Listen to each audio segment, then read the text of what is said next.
എട്ടാം ശമ്പള കമ്മീഷൻ നടപടികൾ ആരംഭിച്ചെങ്കിലും പുതിയ ശമ്പള ഘടന എപ്പോൾ പ്രാബല്യത്തിൽ വരുമെന്ന കാര്യത്തിൽ വ്യക്തത വന്നിട്ടില്ല. 2027 കമ്മീഷൻ റിപ്പോർട്ട് സമർപ്പിച്ചേക്കുക എന്നാണ് വിലയിരുത്തൽ.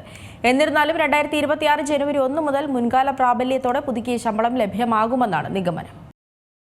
എട്ടാം ശമ്പള കമ്മീഷൻ നടപടികൾ ആരംഭിച്ചെങ്കിലും പുതിയ ശമ്പള ഘടന എപ്പോൾ പ്രാബല്യത്തിൽ വരുമെന്ന കാര്യത്തിൽ ഇതുവരെ ഔദ്യോഗിക പ്രഖ്യാപനങ്ങളൊന്നും തന്നെ ഉണ്ടായിട്ടില്ല. 2027 കമ്മീഷൻ റിപ്പോർട്ട് സമർപ്പിച്ചേക്കുകയെന്നാണ് വിലയിരുത്തൽ.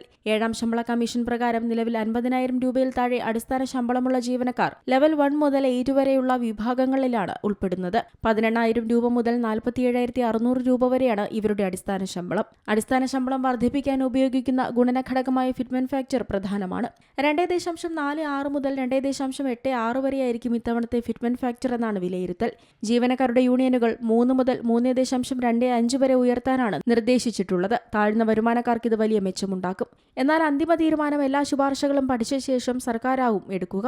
ഫിറ്റ്മെന്റ് ഫാക്ടർ 2നും 2.57നും ഇടയിലാണെങ്കിൽ ശമ്പളത്തിൽ ഗണ്യമായ വർധനവ് തന്നെ പ്രതീക്ഷിക്കാം. ഉദാഹരണത്തിന് ലെവൽ 1ലെ ജീവനക്കാരന്റെ ശമ്പളം 18,000 രൂപയിൽ നിന്ന് 36,000നും 46,260 രൂപയ്ക്കും ഇടയിലായി ഉയരാം. അതുപോലെ ലെവൽ 8ലെ ശമ്പളം 1.22 ലക്ഷം രൂപയും കടന്നേക്കാം. ഇത് ഏഴാം ശമ്പള കമ്മീഷന്റെ അടിസ്ഥാന ശമ്പളത്തെ ആസ്പദമാക്കിയുള്ള കണക്കുകളാണ്. പ്രതിമാസ ശമ്പള വർധനവ് ശമ്പള നിലവാരത്തെയും ഫിറ്റ്മെന്റ് ഫാക്ടറിനെയും ആശ്രയിച്ച് 18,000 രൂപ മുതൽ 74,000 രൂപയിലധികം വരെ വന്നേക്കാം. അടിസ്ഥാന ശമ്പളം കൂടുതലായതിനാൽ തന്നെ ഉയർന്ന ലെവലിലുള്ള ജീവനക്കാർക്ക് കൂടുതൽ തുകയുടെ വർധനവ് ലഭിക്കും. പുതിയ ശമ്പള ഘടന നടപ്പാക്കാൻ 20 മാസത്തെ കാലതാമസം ഉണ്ടായാൽ വലിയ തോതിലുള്ള കുടിശ്ശിക വരും. ഈ തുക 3.6 ലക്ഷം രൂപ മുതൽ ഏകദേശം 15 ലക്ഷം രൂപ വരെയാകാനാണ് സാധ്യത.